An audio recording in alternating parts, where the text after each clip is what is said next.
All right. So, welcome again to Military Guna TV. Thank you again for joining. So, how should I approach this one? Admin. Before I do anything, please, guys, please remember to smash the like button and also hit that subscribe button. Whilst you're doing so, to get all the videos, the latest videos that I drop, ensure that you hit that notification bell. People, roll this to 10K. Please, people, please, HBO, help a brother out. So let's get into the information. This won't be a long video as well, short one. Let's get into the information. So I received some information last night actually, and I was really disheartened when I saw it. So I'm like, maybe it's just, how could I put it now? If someone is just looking for trouble. Maybe it's just someone looking for trouble. And it also could be a PR movement, to get the information out there, to apply pressure on the players. So it could be something like that. So without further ado, I'm going to show you guys what I am talking about. Now, then after that, I'm going to go into some information and discuss some stuff. I'm going to discuss some stuff, people. So these are things that I've noticed, and most people are not talking about it because a lot of people are afraid to say certain things. But for me, I personally think that we have some players that we need to move away from. We need to move away from those players. I think the time has come where some of these players are going to be holding us back. But let me read exactly what I'm talking about, guys. All right, so reports are that Javon East, Junior Flemings, O'Neal Fisher, and Andre Blake has turned down an invitation to be in the squad against Peru. Now, there's other factors that I could look at and said, all right, so let's look at some other factors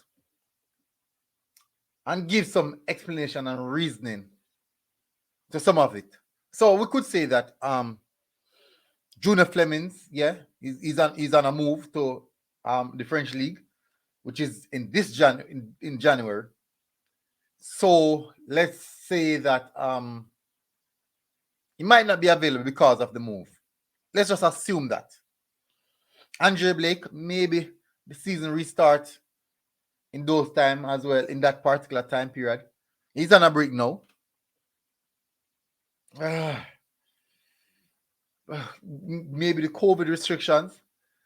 So that's two persons that you could definitely build an excuse for. No, let's get to the next one. Javon Heath. What could you build? What excuse could you build for Javon Heath for not accepting the invitation?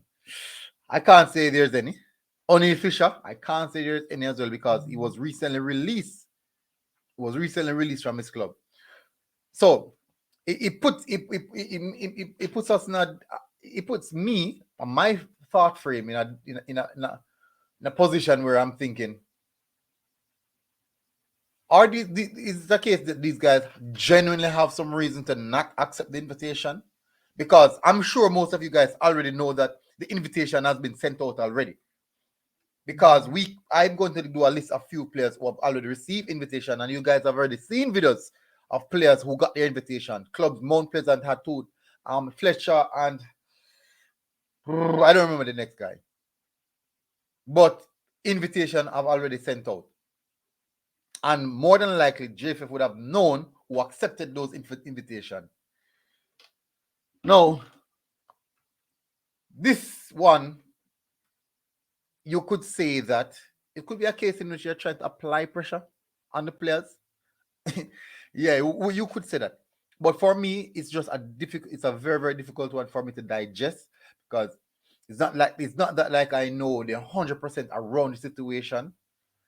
This is just a report. This is just a story that I got, and I'm giving it to you guys. We could definitely see them coming in based on the amount of pressure that is applied to them. But I don't think any one of these players actually if they should just thoroughly turn down an invitation, I don't strongly believe that these players have the due diligence to do so. They don't have any merit. You guys are not performing. Not saying that you guys are not good. I'm saying that you guys are not performing. If we were getting the results now, we could clearly say, no, no, no, we can't afford to lose you guys. But we're not getting the result for us for us to go into a tantrum and behave as if that you guys are the world saviors. No. And I'm being honest. I mean 100% honest. I am being honest. And there's likely possibilities that we might see even more. No, let's say this is stemming from, I'm quite sure that we remember reports coming out in the camp when they said that Tapa Whitmore was going to get fired, and players decided that, hey, we're gonna go on a strike, and all these type of things. And then no, even after that, I think it was a Costa Rica game when they said they were going to fight Tapa Whitmore down there, and players said no, that can't happen, and all these type of rigmarole. Now, leading back to this now, and the whole notion of them, the players that the core players saying that if Tapa Whitmore is sacked, they will go on a strike, and all these type of things again. All these things coming back again. No, a lot of people would say that it's all nonsense. No, what I want you guys to look at this. Look at their social posts. When Tapa Whitmore got sacked, about three or four players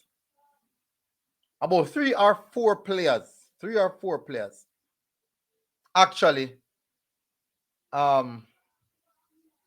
reach out and said on their socials, just using their socials. They have other life other than socials, because they could have taken up the phone and call him instead of putting that.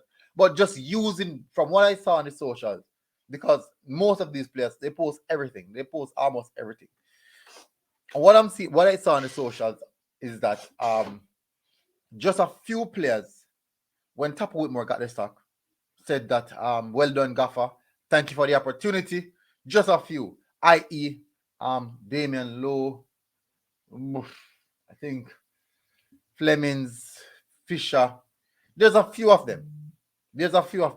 No, when the new coach was hired, I didn't see the same vibe. People are going to say, hey, military, you're stirring up a lot of problems, a lot of this, a lot of that. People, I didn't start anything. And if you guys should know from this at this point, I think we as fans really need to do a rain check on these players. These players need to start thinking about their actions, about how they are behaving, their pattern of behaviors. It's not me doing anything. A lot of people, many people said I'm a negative person. And people, I am not negative. I get up every day and tell myself, I'm going to have a good day. I'm a very, very positive person, people. Very, very positive. But for me, when I see foolishness, I'm going to talk about it. I will highlight it. It's not a matter of being negative. I'm going to highlight when I see stupidity. I will. That is the person that I am. When you are behaving below par, when you're acting in a manner that you shouldn't, I'm going to say, hey, that don't look right. And what I'm seeing from the players right now, I'm seeing a lack of professionalism from the players. I made a post, and a particular player came out and defended Tapa Whitmore boldly. Tapa Whitmore was sacked. I didn't see that player come out on social media as well to say, thank you, Gaffer, for the job that you have done. And this, I did that. I said, thank you very much for the job that you have done, Whitmore, and best wishes to your next to the next whatever you're going on to next. And you have done a job. You always remain a legend, a football legend to the nation. But as a coach, too many ifs and buts. But in the same sense, people, what I'm saying is this, people. The way all these players act on social media in regards to how the football industry has been run. I can clearly remember a player doing a live highlighting the incompetence of JFF. Highlighting that. but they are not doing anything to highlight what they are doing wrong.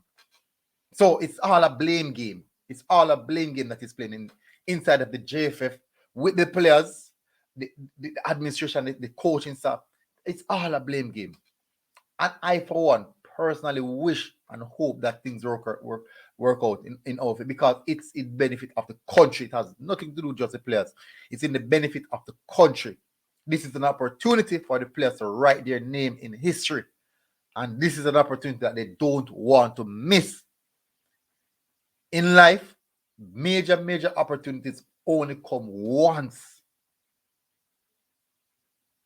These chances only come once for a lot of people. And if you don't take it, kudos to you. So people, so these are the reports that are coming out. Guys, as I said, Javanis, Junior Flemings, unofficial, Andre Blake turned down invitation to represent us in the Peru game versus Peru. That is on in January. I think on the 20th of January, I believe so. Yes.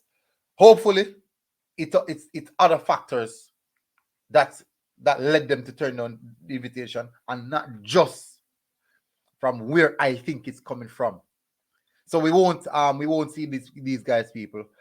Let's see what's gonna happen from here. Guys, thank you very much for tuning in. Military Guna TV, people. Smash the like button, share the content, hit that subscribe button as well. Notification bell, thump it up. On the road to 10K. Big up, people. I am out.